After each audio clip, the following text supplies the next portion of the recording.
உங்கள் favourite TV ஷோக்களை இனி miss பண்ண தேவையில்லை. ஜீ5 இல் முற்றிலும் இலவசமாக காணுங்கள், இங்கேயும் எப்பொழுதும். நான் இப்போ மார்க்கெட்டுக்கு போய் இது எல்லாத்தையும் வாங்கிட்டு வந்துடுறேன், சரியா? இவர் மார்க்கெட்டுக்கு போறேன்னு சொல்லி அந்த பொண்ணு தான் பார்க்க போவாரு. நானும் உங்க கூட வரேன். ஏன்? அதாவது உனக்கு தான் இந்த மார்க்கெட்டுக்கு போறதெல்லாம் பிடிக்காதுல்ல? நீ ஆன்லைன் ஷாப்பிங் தானே பண்ணுவ? இப்பத்துல இருந்து ஆஃப்லைனும் பண்றேன். அது என்னன்னா நமக்கு ஒரு புது விருந்தினர் வர போறாங்கல்ல, அதுக்குன்னு நான் எல்லாம் தெரிஞ்சுக்கணும்ல. என்ன பொருள் எல்லாம் மார்க்கெட்ல கிடைக்குது கிடைக்க மாட்டேங்குது அது எல்லாத்தையும் செக் பண்ணணும்ல, அதுக்குதான். சரி கீர்த்தி, நீ இவ்வளவு தூரம் ஃபோர்ஸ் பண்ணும்போது நான் வேண்டான்னு சொல்ல முடியாதுல்ல. வா போலாம், சீக்கிரம் போயிட்டு வந்துடலாம்.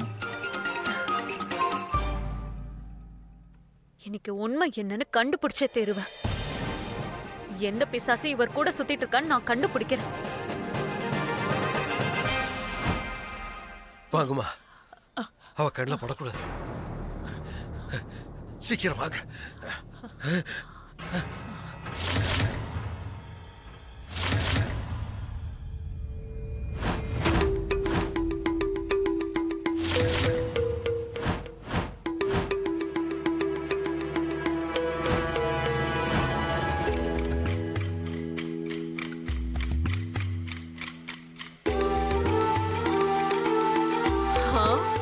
நீங்க 2 பேரும் எங்க போயிட்டு இருக்கீங்க? என் கூட கண்ணாமூச்சி விளையாட்ட விளையாடுறீங்க?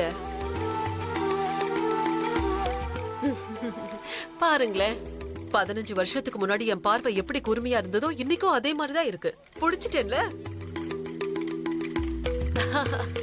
2 பேரும் தோத்து போயிட்டீங்க. வழக்கம் போல நான் மறுபடியும் ஜெயிச்சிட்டேன். எப்பையும் போல. இது பாரு, எங்களை போக விடு. உனக்கு எங்களுக்கு எந்த உறவும் இல்ல. அவளோட இருக்குல்ல.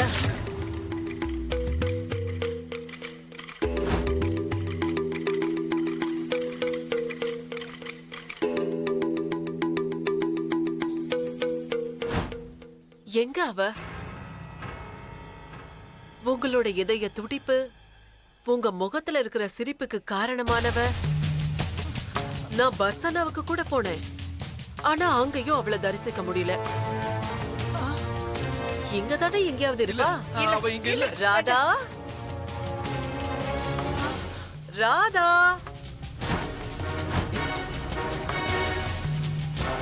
ராதா, ராதா. யாரோ என் பேரை சொல்லி கூப்பிட்ட மாதிரி இருந்ததே.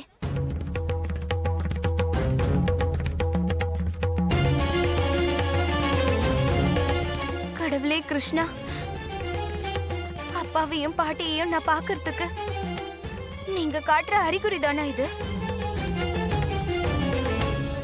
ராதா இங்க இல்ல. ராதா, இது பாரு, ராதாவை கூப்பிடுறத நிறுத்திக்கோ. அவ இங்க இல்லவே இல்ல.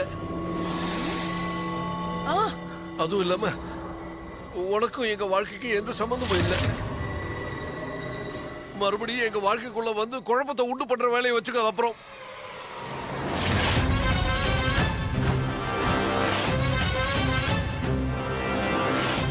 என்ன பண்ணுவ?